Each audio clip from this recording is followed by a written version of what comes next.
నమస్తే SV news కి స్వాగతం. ముందుగా బులెటిన్ హెడ్లైన్స్. తంగళ్లపల్లి మండలం గోపాలరావుపల్లి గ్రామ శివారులోని మిడ్మానేరు బ్యాక్ వాటర్ ప్రాంతాన్ని పోలీసు సిబ్బందితో కలిసి పరిశీలించిన జిల్లా ఎస్పీ మహేష్ బి గీతే.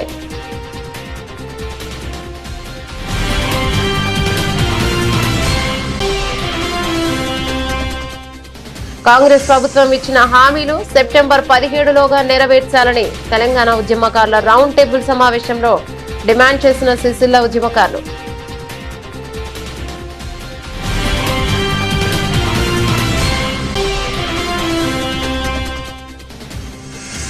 కార్మిక చట్టాలు హక్కుల పరిరక్షణ కోసం సిఐటియు ఆధ్వర్యంలో సిరిసిల్ల అంబేద్కర్ చౌక్ వద్ద ధర్నా నిరసన కార్యక్రమం.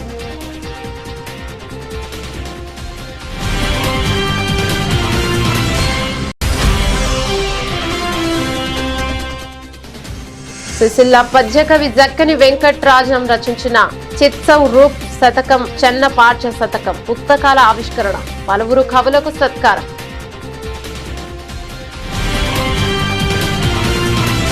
తంగళ్లపల్లి మండలం గోపాలరావుపల్లి గ్రామ శివారులోని మిడ్మానేర్ బ్యాంక్ వాటర్ ప్రాంతాన్ని ఈరోజు జిల్లా ఎస్పీ మహేష్ బి గీతే పోలీసు అధికారులతో కలిసి సందర్శించారు. ఈ సందర్భంగా బ్యాంక్ వాటర్ ప్రాంతంలో పర్యాటకుల భద్రత కోసం చేపడుతున్న చర్యలను పరిశీలించారు. పర్యాటకుల రద్దీని దృష్టిలో ఉంచుకుని ఎలాంటి అవాంఛనీయ సంఘటనలు చోటు చేసుకోకుండా భద్రతా ఏర్పాట్లు చేపట్టాలని, నిరంతరం పాట్రోలింగ్ నిర్వహించాలని అధికారులను ఆదేశించారు. బ్యాక్ వాటర్ పరిసరాల్లోని ప్రమాదకర ప్రాంతాలను గుర్తించి పర్యాటకులు ఆయా ప్రాంతాలకు వెళ్లకుండా అవసరమైన ముందస్తు జాగ్రత్తలు తీసుకోవాలని ఎస్పీ సూచించారు. ముఖ్యంగా చిన్నారులు, కుటుంబాలతో వచ్చే పర్యాటకుల భద్రతపై ప్రత్యేక దృష్టి సారించాలని అధికారులకు ఆదేశించారు. పర్యాటకులు పోలీసుల సూచనలు, హెచ్చరికలను తప్పనిసరిగా పాటించాలని, నీటి ప్రాంతాలకు దూరంగా ఉండాలని, ప్రమాదకర ప్రాంతాల్లోకి వెళ్లకుండా అప్రమత్తంగా వ్యవహరించాలని, సరదా విషాదంగా మారకుండా చూసుకోవాలని జిల్లా ఎస్పీ సూచించారు. ఎస్పీ వెంట డీఎస్పీ నాగేంద్రాచారి సిబ్బంది ఉన్నారు.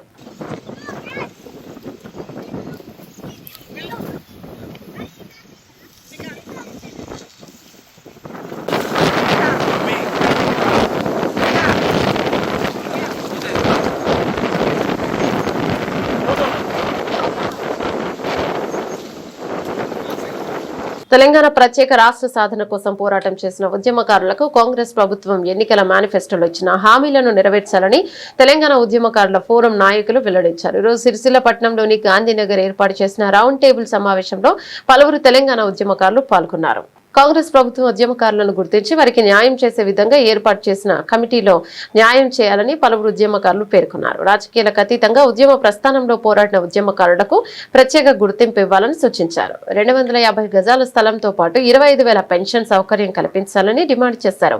ఉద్యమంలో పోరాడి మరణించిన వారి కుటుంబాలను సైతం పరిగణలోకి తీసుకొని వాటి ప్రయోజనాలను ఆయా కుటుంబాలకు అందజేయాలని ప్రభుత్వానికి విజ్ఞప్తి చేశారు. కార్యక్రమంలో తెలంగాణ ఉద్యమ నాయకులు గజ్జల దేవరాజ్, జిందం చక్రపాణి, బుస్స వేణు, రాచర్ల వెంకన్న, పత్తిపాక పద్మ, పూసపల్లి సరస్వతి, ఫణి, రాజారావు, గజభింకర్ రాజన్న, బండి దేవదాస్ తదితరులు పాల్గొన్నారు.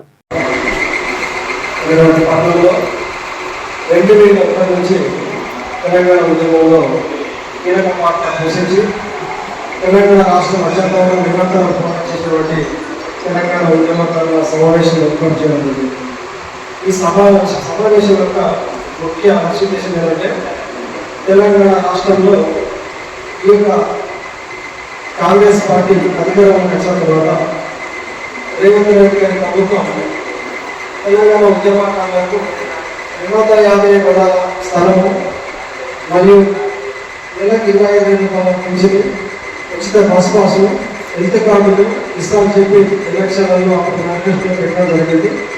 దానిని ఈ ప్రభుత్వం తొందరగా తెలంగాణ ఉద్యమంలో చాలా మంది అమలు కావడం జరిగింది. మొదటి ప్రియారిటీగా తెలంగాణ ఉద్యమంలో అమలుమైన కుటుంబాలకు మొదట అవకాశం ఇచ్చి, రెండవ అవకాశం తెలంగాణ ఉద్యమంలో పాల్పంచుకున్న కేసులు అయినటువంటి వాళ్ళకు రెండవ ఆప్షన్గా, మూడవ ఆప్షన్గా అరెస్టులై అయిన వాళ్ళకు ఇవ్వాలని చెప్పి, మళ్ళీ ఇంకొక ఆప్షన్గా ఈ గవర్నమెంట్ పెట్టినటువంటి విధానంలో ఎవరైతే ఒక నాయకుడు పనిచేసినప్పుడు ఆ నాయకుడు వెనకాల ఎవరెవరు పనిచేసారు, మీరు నాయకులందరూ అప్పుడు ఉద్యమం చేసిన ఉద్యమ నాయకులందరూ కలిసి కూర్చొని మాట్లాడుకొని దాన్ని బట్టి మీరు మీ వెనకాల ఎవరో చేసిన ఒక లిస్ట్ అవుట్ చేసుకుని కేకే కమిటీ గారికి సమర్పించాలని చెప్పి ఆ యొక్క మన కేకే కమిటీ వాళ్ళని కోరడం జరిగింది. అదేవిధంగా మీరు సిరిసిల్ల పట్టణంలో మొదటి నుంచి ఉద్యమం చేసిన ఉద్యమాలందరూ పెట్టడం జరిగింది. మా చిన్న విషయం రిక్వెస్ట్ ముఖ్యంగా ఏంటంటే కాలయాపన కమిటీని కొనసాగించుకుంటూ పోతే పొద్దుగా కూడా ఈ యొక్క ఉద్యమకారులు కూడా బాధాకరంగా బాధపడుతూ మళ్ళీ మరొక కోణంలో పోయే అవకాశం ఉంటుంది ఉద్యమము. కాబట్టి ఏదేమైనా ఈ ప్రభుత్వం ఇచ్చినటువంటి ఈ ప్రకారం మాత్రమే ఈ కాంగ్రెస్ ప్రభుత్వం ఇచ్చినటువంటి హామీలు నెరవేర్చాలని ఎప్పుడైతే ఇవ్వడం జరిగిందో అదేవిధంగా ఈ సెప్టెంబర్ 17 లోపు ఈ యొక్క కాంగ్రెస్ ప్రభుత్వము ఈ యొక్క తెలంగాణ ఉద్యమకారులకు ఇస్తున్నటువంటి హామీలు అతి తొందరగా నెరవేర్చాలని చెప్పి ఈ యొక్క సమావేశం ఏర్పాటు చేసుకోవడం జరిగింది. సాధించుకున్న వారిని గుర్తించాలని ఒక ఆలోచన కొరకు ఈరోజు ఈ మీటింగ్ ఏర్పాటు చేస్తున్నారు. దేవరాజ్యానికి ఈ మీటింగ్ లో పాల్గొంటున్న ప్రతి తెలంగాణ ఉద్యమంలో పాల్గొన్న ప్రతి ఉద్యమకారులందరికీ పేరు పేరున ముందుగా వారందరికీ నమస్కారం తెలియజేసుకుంటూ, ముఖ్యంగా ఆ రోజు దాదాపు 4-5 సంవత్సరాలు అది ఒక ఉద్యోగం అంటే తెల్లారి వేస్తే వేరే పని లేదు. కొద్దిగా ఎంఆర్ఓ ఆఫీస్ గారికి ఆర్డీ ఆఫీస్ గారికి పోవాలి, కొద్దిగా లేదా దండలు వేయాలి, మన శాఖలు తీయాలి. ఖచ్చితంగా ఆ కార్యక్రమంలో ఒక అది మనకు డ్యూటీ నిత్య మన డ్యూటీ లెక్క ఆ రోజు ఒక సంవత్సరం పాటు అక్కడ ప్రతి రోజు మనకు అది ముఖ్యం కాదు, ఒక గవర్నమెంట్ ఉద్యోగం లెక్కనే భావించి ఆ రోజులలో ఎంతో వందల మంది ఆ సంవత్సరం పాటు నిరాదీక్ష చేసి పెద్దలు కేసీఆర్ గారికి ఆ రోజు వెనుదండల ఉంది. ఎంతో ఉద్యోగం చేసేవారు అప్పుడు పట్టుదలతో చేయకపోవడం వల్ల రాలేదు. ఖచ్చితంగా మనం పట్టుదలతో ఉండాలని ఒక లక్ష్యంతో ఆనాడు 5 సంవత్సరాలు పెద్ద ఎత్తున పోరాడి ఇవాళ తెలంగాణ రాష్ట్రాన్ని సాధించుకున్న మన అందరం భాగస్వాములు అయినందుకు ముందుగా ప్రతి ఒక్కరికి మరొకసారి ధన్యవాదాలు తెలుపుకుంటున్నాం. అంతేకాకుండా పెద్దలు తెలంగాణ రాష్ట్రాన్ని ఏ విధంగా ముందుకు తీసుకుపోయాడు అందరికి తెలిసిన విషయమే. కానీ ఆ ఎలక్షన్ లో ఖచ్చితంగా ఉద్యోగకారులను గుర్తిస్తాడు అని చెప్పి ఈ కాంగ్రెస్ ప్రభుత్వం 250 గజాలు ప్రతి ఒక్కరికి అనుకూలంగా అన్ని విధాలుగా ఆదుకుంటానని చెప్పి అలా కోటి హామీలలో ఇదొక హామీ కాబట్టి ఖచ్చితంగా ఉద్యోగకారులు చూద్దా ఖచ్చితంగా మాకు ఈ కోరిక నెరవేరుతుందని చెప్పి అందరూ ఖచ్చితంగా ఆయనపై ముందు జరిగినట్టు తెలుస్తుంది. కాబట్టి ఖచ్చితంగా రానున్న రోజుల్లో మా ఉద్యోగాన్ని గుర్తించిందనేది ఉద్దేశంతో దాదాపు 3 సంవత్సరాలు కావాల్సిన కనీసం ఆ 400 హామీలలో ఇరుసుద దాని కిందనే జమ చేసుకునే పరిస్థితి ఈ సందర్భంగా ఏర్పాటు జరుగుతుందని చెప్పి ఈ రోజు ఇంత చక్కటి మీటింగ్ పెట్టి ఖచ్చితంగా ఈ ప్రభుత్వాన్ని మాకు ఏవైతే హామీలు ఇచ్చిందో ఖచ్చితంగా నిలదీసి మనం పోరాడి ఆ హామీలను అమలు చేసుకోవాలని చెప్పి ఈ ఉద్యోగం కార్లతోటి మనం ముందుకుంటున్న తరుణంలో ఖచ్చితంగా మన భాగస్వాములు ఎంతమంది ఉన్నా ఖచ్చితంగా మనము అడగలేదు. అదే వ్యక్తి రేవంత్ రెడ్డి గారు మిమ్మల్ని గుర్తించి మేము ఇస్తామని చెప్పిన వ్యక్తి ఎప్పుడైతే హామీలు ఉన్నాయో ఖచ్చితంగా అది ఇవ్వాలని చెప్పి మనం ఈ ఉద్యోగం తరఫున ముందుకు పోవాలని చెప్పి తెలియజేసుకుంటున్నాను. అంతేకాకుండా గత దాదాపు 3 సంవత్సరాల నుంచి వ్యవస్థ ఎటువైతుందనే అర్థమవుతుంది. కాబట్టి ఇది ఆ మాదిరిగా కాకుండా ఎన్నో హామీలు ఇచ్చినవి కాదు, ఇది మాత్రం కష్టంగా నెరవేర్చాలని చెప్పి, ఎందుకంటే తెలంగాణ ఉద్యోగులు పాల్గొన్న వ్యక్తులు కాబట్టి ఖచ్చితంగా ఇది అమలు కావాలని చెప్పి మనందరం ఏకతాటిపై ఉండి ఈ ఉద్యోగం ముందుకు తీసుకుపోవాల్సిన అవసరం మనందరికీ ఉందని చెప్పి ఈ సందర్భంగా తెలియజేసుకుంటూ ఖచ్చితంగా ఈ ఉద్యోగంలో నేను ముందుగా మీ సైతం అని చెప్పి తెలియజేసుకుంటూ ముగిస్తున్నాను. కేంద్ర బీజేపీ ప్రభుత్వం అవలంబిస్తున్న కార్మిక, రైతు, వ్యవసాయ, ఉపాధి కూలీల ప్రజా వ్యతిరేక విధానాలను ప్రతిఘటిస్తూ కార్మిక చట్టాలు, హక్కుల పరిరక్షణ కోసం దేశవ్యాప్త పిలుపులో భాగంగా ఈరోజు సిఐటియు రైతు వ్యవసాయ కార్మిక సంఘాల ఆధ్వర్యంలో రాజన్న సిరిసిల్ల జిల్లా కేంద్రంలోని కాలేజీ గ్రౌండ్ నుండి అంబేద్కర్ చౌక్ వరకు పెద్ద ఎత్తున ర్యాలీ నిర్వహించి రాస్తారోకో కార్యక్రమాన్ని చేపట్టారు. కేంద్ర బీజేపీ ప్రభుత్వం కార్మిక వర్గం పోరాడి సాధించుకున్న 29 కార్మిక చట్టాలను రద్దు చేసి వాటి స్థానంలో 4 లేబర్ కోడ్లను తీసుకొచ్చి కార్మికులను కట్టు బానిసలుగా మారుస్తోందని సిపిఎం జిల్లా కార్యదర్శి మూషం రమేష్ మండిపడ్డారు. రైతులు పండించిన పంటకు మద్దతు ధర కల్పించకుండా రైతులకు అన్యాయం చేస్తోందని, గ్రామీణ ఉపాధి హామీ చట్టాన్ని నిర్వీర్యం చేస్తోందన్నారు. ఇప్పటికైనా కేంద్ర బీజేపీ ప్రభుత్వం కార్మిక, రైతు ప్రజా వ్యతిరేక విధానాలను మానుకోవాలని, లేకుంటే కార్మిక వర్గ ఆగ్రహానికి గురికాక తప్పదని హెచ్చరించారు. కార్యక్రమంలో సిఐటియు జిల్లా అధ్యక్షులు ఎగమంటి ఎల్లారెడ్డి, జిల్లా కార్యదర్శి కూడం రమణ, వ్యవసాయ కార్మిక సంఘం జిల్లా కార్యదర్శి గురజాల శ్రీధర్, జిల్లా నాయకులు అన్నల్దాస్ గణేష్, సూరం పద్మ, ఎలిగేటి రాజశేఖర్, గీస భిక్షపతి, దాసరి రూప, ఆడెపు రజిత, బూర శ్రీనివాస్, మల్యాల నరసయ్య, శ్రీరామ్, సదానందం, సిరిమల్ల సత్యం, గోవిందు, లక్ష్మణ్, కోల శ్రీనివాస్, బెజగం సురేష్, స్వర్గం శేఖర్, సావనపల్లి రాములు, గిరిబాబు, మల్లయ్య, ప్రభాకర్, నరేందర్, రాజిల్లయ్య, శ్రీధర్, కమలాకర్, రమేష్, శంకర్, బాలయ్య, లత్సయ్య, సురేష్, రవీందర్, పోచమల్లు, వివిధ రంగాల నాయకులు, శ్రీనివాస్, కార్మికులు తదితరులు పాల్గొన్నారు.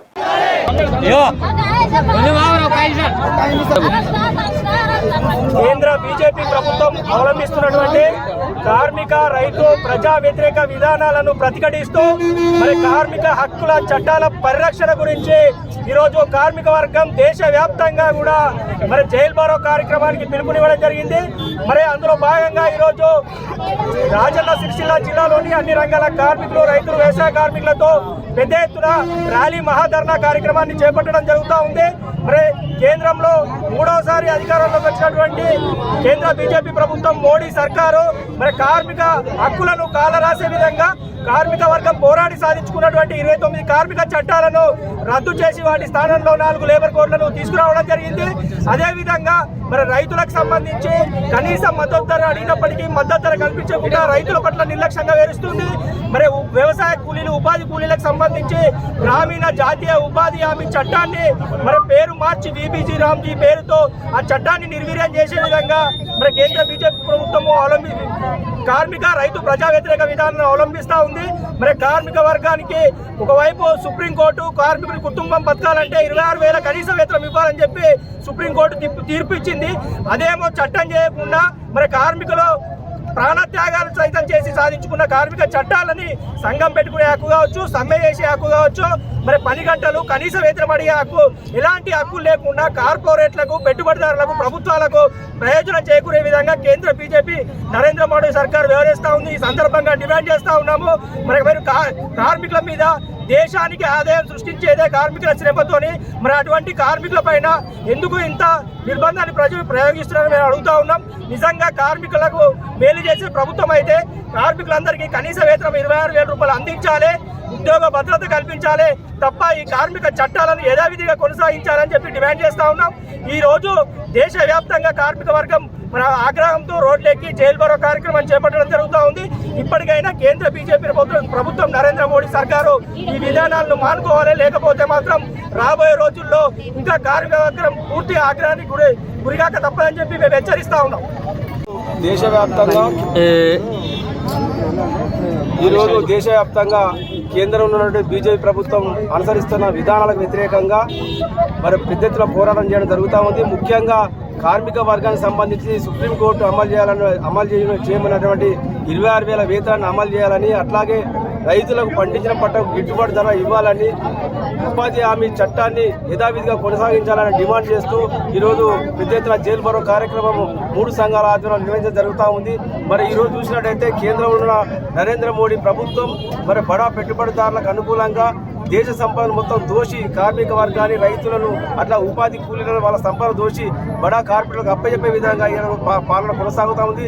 మరి ఎన్నికల సందర్భంగా ఇక్కడ ఉన్నటువంటి దేశంలో ఉన్న యువతకు 2 సంవత్సరాలు 2 కోట్ల ఉద్యోగాలు ఇస్తారని ఈ ఉద్యోగాలు ఇవ్వకుండా పోయింది. అట్లాగే నిత్యావసర సరుకుల ధరలు పెంచుకుంటూ సామాన్య ప్రజలు ఈరోజు బతకలేని పరిస్థితిలో తీసుకురావడం జరిగింది. ఈరోజు పూట గడవని పరిస్థితి ఈరోజు కార్మిక వర్గం ఉంది. కనీస వేతనాలు అమలు లేవు. అదేవిధంగా విద్య, వైద్యం ఆ పేరు కూడా అందరి పరిస్థితుల్లో ఈరోజు దేశవ్యాప్తంగా ఉన్నాయి. ఈ రకంగా ప్రజా వ్యతిరేక విధానాలు నిరసిస్తూ మరి ఈ పెద్ద ఎత్తున ఆందోళన కార్యక్రమాలు చేపట్టడం జరుగుతుంది. ఇప్పటికైనా కేంద్రంలో ఉన్నటువంటి నరేంద్ర మోడీ ప్రభుత్వం మరి వెంటనే కార్మిక చట్టాలను సవరించి పాత చట్టాలను కొనసాగించాలని, కార్మికులందరికీ 26,000 వేతనం ఇవ్వాలని, ఉద్యోగ భద్రత, ఆశా, అంగన్వాడీ, అట్లాగే ఉపాధి హామీ, మున్సిపల్, గ్రామ పంచాయతీ కార్మికులు న్యాయం చేయాలని సందర్భంగా డిమాండ్ చేస్తున్నాం. అదే బీడీ కార్మికులకు సంబంధించిన 6,000 పెన్షన్ అమలు చేయాలని ఈ సందర్భంగా సుశీలపట్నంలోని శివాలయంలో ప్రముఖ పద్యకవి జక్కని వెంకటరాజం రాసిన చిత్య రూప శతకం చిన్న పార్ష శతకం పుస్తకాల ఆవిష్కరణ ఘనంగా జరిగింది. కార్యక్రమంలో తెలుగు శాఖ పూర్వాధ్యక్షులు ఆచార్య కసిరెడ్డి వెంకటరెడ్డి, కృతి స్వీకర ఉస్మానియా విశ్వవిద్యాలయ తెలుగు శాఖ పూర్వాధ్యక్షులు ఆచార్య మసన చెన్నప్ప, నిత్యయోగ సాధన సేవా సమితి ఆచార్యుడు ఉప్పల శ్రీనివాస్, అఖిల భారత పద్మశాలి సంఘం అధ్యక్షుడు జల్దా విశ్వనాథ్ కుమార్, వేములవాడ ప్రెస్ క్లబ్ అధ్యక్షుడు రాపెల్లి శ్రీనివాస్ పాల్గొన్నారు. జక్కని వెంకటరాజం గతంలో అర్ధరాత్రి సూర్యుడు మొదలుకొని 12 పుస్తకాలు రాశారు. గతంలో 1997లో రంగస్థల నాటిక పోటీలో ఉత్తమ ప్రతినాయక పురస్కారంతో రజత పథకం పొందారు. ఆంధ్ర సార్వసత్వ పరిషత్తు అవార్డు పోటీ శ్రీరాములు తెలుగు విశ్వవిద్యాలయం వారి కీర్తి పురస్కారం అవార్డు, కాళోజీ పురస్కారం అవార్డు, డాక్టర్ తిరుమల శ్రీనివాసాచార్య ధర్మనిధి సాహిత్య పురస్కారం మొదలుకొని అనేక అవార్డులు పొందారు. జక్కని వెంకటరాజం ఋషి ప్రభాకర్ జి శిష్యరికంతో సిద్ధి సమాధి యోగ బ్రహ్మ పదేశకులు అనేక కార్యక్రమాలను నిర్వహించారు. ఈశ్వరుడు సర్వ ప్రాణుల యొక్క హృదయంలో ఉన్నాడు. హృదయం ప్రపంచంలో ఎన్ని ప్రాణులు ఉన్నాయో అన్ని ప్రాణుల యొక్క హృదయంలో ఆ పరమాత్మ, ఆ ఈశ్వరుడు, ఆ యూనివర్సల్ సోల్, ఈ జీవాత్మ, ఈ ఇండివిజువల్ సోల్ లో ఉన్నాడు. ఎంత గొప్ప సత్యం చెప్పారండి మన పెద్దలు. ఈ ఋషులు ఇచ్చిన ఈ సత్యం ప్రపంచం ఒకవేళ కృష్ణ పరమాత్మ చెప్పింది కావచ్చు కాక, వ్యాస భగవానుడే రచించింది కావచ్చు కాక, మహాభారతంలోనే అంతర్భాగంగా ఉన్న భగవద్గీతలో ఉండింది కావచ్చు కాక, కానీ ఈ సత్యాన్ని ఒకవేళ ప్రపంచం అంతా గ్రహించుంటే ఒక దేశం మీద మరొక దేశం దాడి చేసేదా? నేను దాడి చేస్తున్నా అని అంటే ఈ దేవుని మీదనే దాడి చేస్తున్నా అనేటటువంటి ఆలోచన వచ్చేది కదా. దైవం మీద దాడి చేయొచ్చునా అనేటటువంటి ఆలోచన కలిగి ఉంటే ఈ భారతదేశం మీద ఇన్ని దాడులు జరిగేవా? ఈ విధంగా భారతదేశ ప్రజానీకం పారతంత్ర్యంలో దాదాపు 600-700 సంవత్సరాలు జీవించేటటువంటి లేదా అనగారి ఉండేటటువంటి అవసరం వచ్చేదా? తమ ధర్మాన్ని బోధించేటటువంటి వేదాలు కానీ, ఉపనిషత్తులు కానీ, దర్శనాలు కానీ, స్మృతులు కానీ, భాగవత భారత రామాయణాది గ్రంథాలు కానీ, అష్టాదశ పురాణాలు కానీ, ఉపపురాణాలు కానీ, బ్రహ్మసూత్రాలు కానీ, వీటన్నింటినీ బ్రహ్మాండంగా వికసించే విధంగా అధ్యయనం చేసేటటువంటి అవకాశం కోల్పోయిన కాలం ఆ విదేశీయులు పరిపాలించిన కాలంలో. అయినా మన సంస్థలు, ఆశ్రమాలు కానీ ఇలాగా ఈ పేరుతో ఇక్కడ నిత్యయోగ సాధన సబ్జెక్ట్గా ఉందో, ఋషి ప్రభాకర్లు ఏ విధంగా యోగ సాధనను గురించి చెప్పారు, అదేవిధంగా ఎన్ని ఆశ్రమాలు ఆ విధంగా మనకు బోధించుంటాయి. కాబట్టి మనకి అలా బోధించినటువంటి ఈ విషయాన్ని చెబుతూ ఒక గొప్ప తత్వవేత్త ఏమంటాడు అనంటే, దురాక్రమణ శక్తుల దాడికి ఈ దేశపు రాజదండం మట్టి కలిసినప్పుడల్లా ఈ దేశ ప్రజానీకాన్ని ధర్మదండం చైతన్యవంతం చేసింది అంటారు. రాజదండము భోగంలో మునిగిపోయి పరిపాలనను సరిగ్గా చూడకపోతే మట్టి గెలవడం ఖాయం. అప్పుడు ధర్మదండం అంటే ఎవరు? కాషాయ వస్త్రాలు ధరించి దేశమంతటా ఆశ్రమాలు ఏర్పాటు చేసి, మీ ధర్మం ఇది, మీ జాతి ఇది, మీ సంస్కృతి ఇది, ఇది ప్రపంచానికి అన్నం పెట్టినటువంటిది, శరణాగతులని ఎవడొచ్చినా కానీ వారికి ఆహ్వానించి ఆశ్రయం ఇచ్చినటువంటిది, అనేకటువంటి మనకు రామాయణంలో కానీ, భారతంలో కానీ, భాగవతంలో కానీ, వేదాల్లో కానీ, ఉపనిషత్తుల్లో కానీ, దర్శనాల్లో కానీ ఉన్నటువంటి ధర్మం ఇది అని బోధించింది ఎవరు? ఏ ఆశ్రమాలు, ఏ మఠ మందిరాలు, ఏ ఆలయాలు? ఇదిగో ఈ ఆలయాలు లాంటివి. అందుకే మొట్టమొదలు వినాయకుడితో ప్రారంభం చేసుకొని ఏదైనా మనం చెప్పుకుంటాం కాబట్టి వినాయకుడి పద్యంతో మొదలు పెట్టుకుందాం. ఇది కేవలం ఉపక్రమం మాత్రమే. ఎలుక గుర్రము మీద ఈ రేగు భువనాలు పరిగెత్తి వచ్చిన పల్లెకాడు, ముల్లోకముల రేలు ముక్కంటి ఇంటిలో పెద్దనం మునరించు పెద్ద కొడుకు, నల్లమామయంచు నారాయణుని పరియాసగాడు మేనల్లు కుర్ర, ఒడకు గుబ్బలి రాత వారి బిడ్డ భవాని నూరేళ్లు రోజున నోము పంట, అమరులంత అగ్రతాంబూల మందు వేటి 6 మోట్ల దిగజెట్టి అన్నగారు విఘ్న దేవుడు వాగ్యాన్ని వెడలి వచ్చే భరత ప్రజలారా 2 జోహారు విడగా. వినాయకుడి పద్యం ఎంతగా ఉందండి. సిరిసిల్ల ఎమ్మెల్యే కేటీఆర్ ను విమర్శించే స్థాయి సిరిసిల్ల కాంగ్రెస్ నేతలకు లేదని బీఆర్ఎస్వి నాయకులు హెచ్చరించారు. ఈ రోజు సిరిసిల్ల ప్రెస్ క్లబ్ లో ఏర్పాటు చేసిన మీడియా సమావేశంలో వారు మాట్లాడారు. సిరిసిల్ల నియోజకవర్గాన్ని అభివృద్ధి పదంలో నడిపించిన ఘనత కేటీఆర్ దేనని, అది ఘనత కళ్ల ముందే కనిపిస్తోందని బీఆర్ఎస్వి నాయకులు పేర్కొన్నారు. అనవసరంగా రాద్ధాంతం చేస్తూ వ్యక్తిగత విమర్శలకు దిగితే తగిన గురపాఠం చెప్తామని కాంగ్రెస్ నాయకులను హెచ్చరించారు. సమావేశంలో బీఆర్ఎస్వి నాయకులు కత్తెర వరుణ్, తుమ్మరాజు, సబ్బని హరీష్, కంచర్ల రవిగౌడ్, మోతే మహేష్, చీమల ప్రశాంత్, షేక్ జుబేర్, అన్రుద్, శివ, గజవిన్కర్, చిరంజీవి, పులి సాయి చరణ్ తదితరులు పాల్గొన్నారు. కాంగ్రెస్ నుంచి కావచ్చు, బీజేపీ నుంచి కావచ్చు, లేచినోళ్ళు ఓడినోళ్ళు ప్రతి ఒక్కడు కూడా కేటీఆర్ గారిని విమర్శించడం, మరి విమర్శిస్తే మేము ఏమైనా హీరోలం అవుతాం అనుకుంటారో మరి ఏమవుతాం అనుకుంటారో మాకు తెలియదు. బిడ్డ కేటీఆర్ గారిని విమర్శించే ముందు మీకు కొన్ని విషయాలు చెప్తాను. మీరేం కేటీఆర్ గారు ఏం చేసిరు సిరిసిల్లకి ఏం చేసిరు అని అడుగుతారు.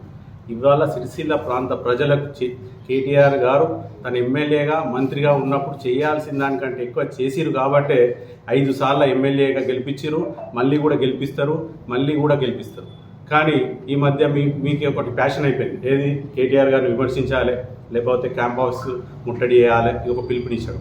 ఇవాళ క్యాంప్ ఆఫీస్లో ఇవాళ అభివృద్ధి అంటే ఏంటంటే క్యాంప్ ఆఫీస్ నుంచి ఎన్నో జరిగినాయి. ఇవాళ సీఎం రిలీఫ్ ఫండ్ చెక్కులు కావచ్చు, కళ్యాణ లక్ష్మి చెక్కులు కావచ్చు. ఇవాళ ఎంతోమంది విద్యార్థులకు కేటీఆర్ గారు పర్సనల్గా తను కాలేజీలలో సీట్లు ఇప్పించడం కావచ్చు, చదివించడం కావచ్చు, ఎన్నో విధాలుగా ఆరోగ్యపరంగా ఎన్నో విధాల హాస్పిటల్లో హెల్పింగ్ చేయడం కావచ్చు. ఇట్లాంటి విషయాలలో కేటీఆర్ గారు ఎన్నో హెల్ప్లు చేసిరు. సిరిసిల్ల ప్రజలకు ప్రభుత్వం నుంచి తీసుకొచ్చే ఫండ్స్ విషయంలో కూడా ఎన్నో విధాలుగా ఎంత అభివృద్ధి చేసిండో ఈ 10 సంవత్సరాలలో చేసిరు. ఇప్పుడు ఎమ్మెల్యేగా కూడా చేస్తూ ఉన్నారు. కానీ నిన్న మొన్న ఒక నాయకుడు కాంగ్రెస్ పార్టీ పట్టణ ప్రెస్ మీట్ పెట్టి ఏదో గాంధీ కాడకు 10 మంది జమ చేసి కేటీఆర్ గారు ఏం చేసిరు, కేటీఆర్ గారు కళ్ళు కనిపిస్తలేవా నీకు? కేటీఆర్ గారు ఏం చేసిరో నీకు తెలియదా? చూస్తలేవా? ఇవాళ Sircilla BRS party working president KTR గారి పైన ఇష్టం వచ్చినట్టు మాట్లాడడం తీవ్రంగా ఖండిస్తున్నాం. నిజంగా కేటీఆర్ గారి పైన మాట్లాడే అర్హత ఈ కాంగ్రెస్ పార్టీ అలాగే బీజేపీ నాయకులకు లేదని మరోసారి తెలియడం జరుగుతుంది. నిజంగా కాంగ్రెస్ పార్టీ బీజేపీ పార్టీ నాయకులకు ఒకటే మేము తెలియజేస్తున్నాం, ఇక్కడ అభివృద్ధి జరగలేదని అంటున్నారు కదా. ఇక్కడ మెడికల్ కాలేజ్ ఇచ్చింది ఎవరు, నర్సింగ్ కాలేజ్ ఇచ్చింది ఎవరు, ఒకసారి గ్రహించాలని మేము బీఆర్ఎస్ పార్టీ పక్షాన మేము డిమాండ్ చేస్తున్నాం.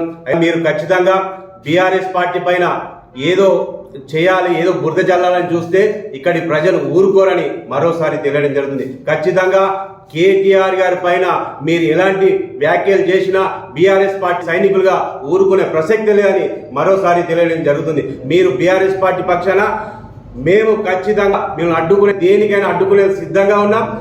కేటీఆర్ గారి పైన ఒక్క మాట మాట్లాడినా మేము ఆయన సైనికులుగా ఊరుకునే ప్రసక్తే లేదని తెలియడం జరుగుతుంది. ఇక్కడ ఎంత అభివృద్ధి జరిగిందో మీరు చర్చకు వస్తారని మేము సందర్భంగా తెలియడం జరుగుతుంది. మీరు ఏదో ఒకటి రోజు ఒకటి మీ నాయకులు ఇక్కడ మీరు రాజీనామా చేయమంటారు, కానీ మీ ముఖ్యమంత్రి గారు ఎన్ని హామీలు ఇచ్చారు, ఒక్క హామీ చూద్దా. నిన్నటి రోజున కొంతమంది కాంగ్రెస్ నాయకులు గాంధీ గారు ఒక సర్కస్ పెట్టినట్టు కొంత కార్యక్రమాన్ని ప్లాన్ చేసుకున్నారు. అందులో వాళ్ళు ఏం మాట్లాడతారంటే ఏం లేదు, ఒకటే ముచ్చట, కేటీఆర్ గారు సిరిసిల్లకి ఏం చేశారు.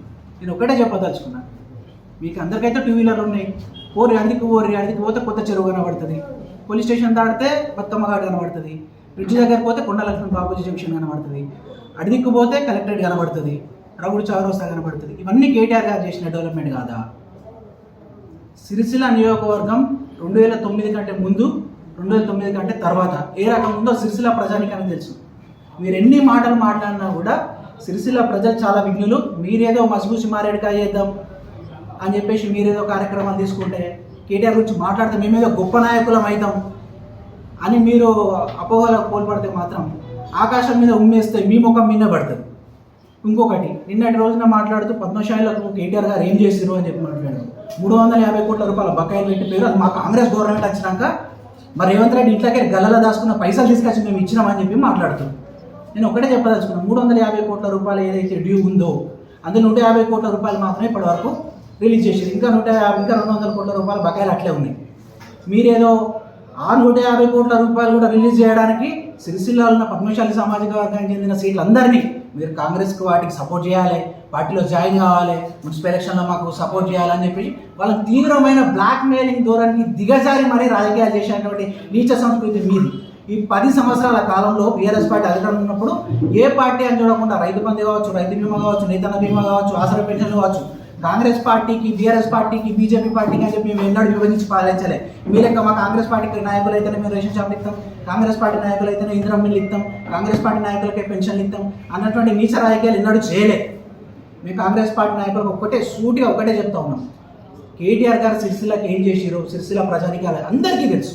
మీరు కొత్తగా చేదో విషయాలు రాజధాని సిరిసిల్ల జిల్లా photo and videographer welfare association వారి ఆధ్వర్యంలో Canon work shop Lahari grand function హాల్లో ఈరోజు నిర్వహించారు. అయితే కార్యక్రమానికి ముఖ్య అతిథిగా సిరిసిల్ల డీఎస్పీ నాగేంద్రాచారి హాజరయ్యారు. మారుతున్న కాలానికి అనుగుణంగా టెక్నాలజీ వినియోగించడంలో మెలకువలను వర్క్ షాప్ లో వివరించారు. కెమెరాను వినియోగించడంలో వాటి పనితీరు విధానాన్ని ఫోటోగ్రాఫర్లకు సూచించారు. ఈ కార్యక్రమంలో రాజధాని సిరిసిల్ల జిల్లా అధ్యక్షులు గాజుల శ్రీనివాస్, ప్రధాన కార్యదర్శి సుదగోని సురేష్ గౌడ్, కోశాధికారి సబ్బని ప్రకాష్, భూపాల్ కుమార్, అలాగే Telangana Canon camera sales manager Vishnu Reddy, Canon dealers తదితరులు పాల్గొన్నారు.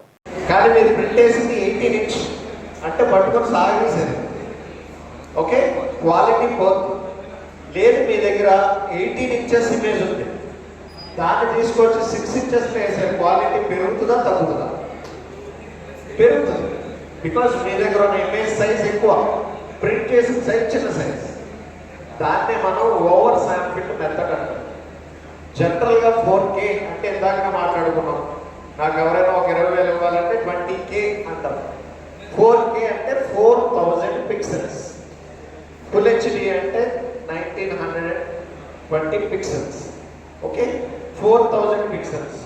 కానీ ఈ కెమెరాలో నెగిటివ్ రిజల్యూషన్ అంటే కెమెరా యొక్క దమ్ ఎంత అంటే 7K అంటే ఎంతంటే 7000 పిక్సెల్స్ రికార్డ్ చేయగలరు.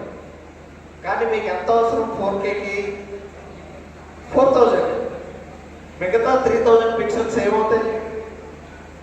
గాల్లో పోతాయి. ఈ కెమెరాతో కంపేర్ చేస్తే మిగతా బ్రాండ్స్లో ఉన్న కెమెరాస్లో ఉన్న 4Kకి ఈ కెమెరాకి ఉన్న 4Kకి డిఫరెన్స్ ఏంటంటే కెమెరా రికార్డ్ చేసే 7000 పిక్సెల్స్ని తీసుకొచ్చి 4000 పిక్సెల్స్లో కంప్రెస్ చేసి ఓవర్ శాంపిల్ కంప్రెస్ అంటారు చేసి మీకు అవుట్పుట్ ఇస్తుంది.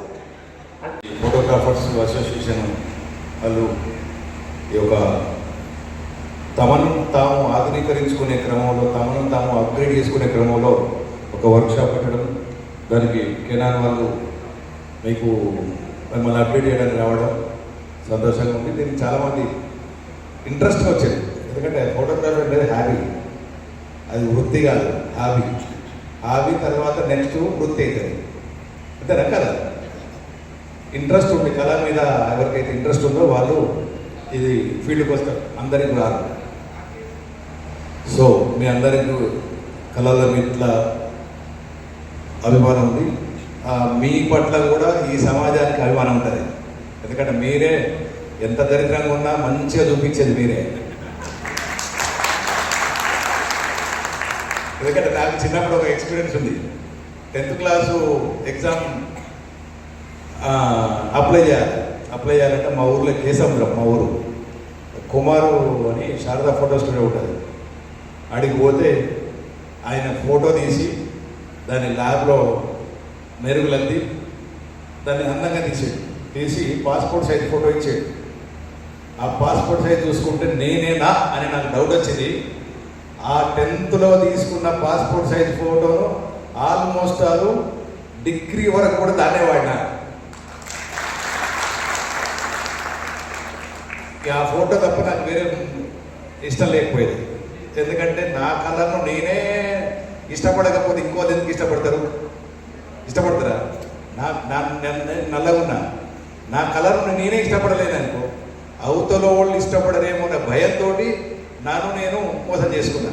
అట్లా డిగ్రీ వరకు కూడా ప్రతిసారి అడిగేవాళ్ళు, సార్ ఇది మీ ఫోటోనేనా అని. Okay good. అంటే ఈ సొసైటీ ప్రకృతిని కానీ వ్యక్తులను కానీ అందంగా చూపించాలంటే దానికి ఒక మనసు ఉండాలి. ఆ మనసు తపన అయ్యి మీకు ఇంతకుముందు కెమెరాలు లేవా మనకు? మన తాతల ముత్తాతలు లేవా? కెనాన్ కంపెనీ అని కూడా వచ్చింది. 100 years. కానీ 1500 ఇయర్ల కెమెరా లేదా? ఎప్పుడు వచ్చింది కెమెరా? 18th centuryలో వచ్చింది కెమెరా, లేదు. కానీ ఇప్పుడంటే కెమెరాలు కొంతమంది దగ్గర ఉన్నాయి, కానీ ఒకప్పుడు ప్రతి ఒక్క దగ్గర ఒక కెమెరా ఉండేది. తెలుసా మీకు? లేదు, దానికన్నా ముందు 1000 సంవత్సరాల కింద కూడా ప్రతి మనిషి. బులెటిన్ ముగించే ముందు హెడ్లైన్స్ మరోసారి. తంగళ్లపల్లి మండలం గోపాలరావుపల్లి గ్రామ శివారులోని మిడ్మానేరు బ్యాక్ వాటర్ ప్రాంతాన్ని పోలీసు సిబ్బందితో కలిసి పరిశీలించిన జిల్లా ఎస్పీ మహేష్ బి గీతే.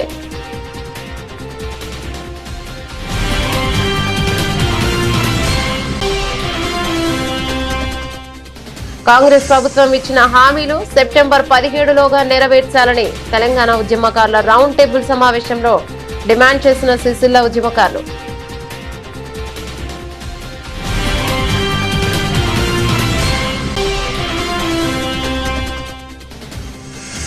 కార్మిక చట్టాలు హక్కుల పరిరక్షణ కోసం సిఐటియు ఆధ్వర్యంలో సిరిసిల్ల అంబేద్కర్ చౌక్ వద్ద ధర్నా నిరసన కార్యక్రమం.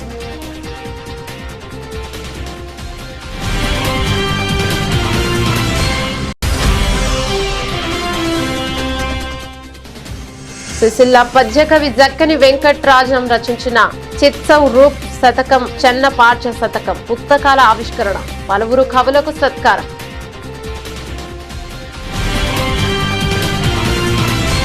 ఇవి బులెటిన్ అప్డేట్స్. మరో బులెటిన్లో మళ్ళీ కలుద్దాం. అంతవరకు సెలవు. నమస్తే.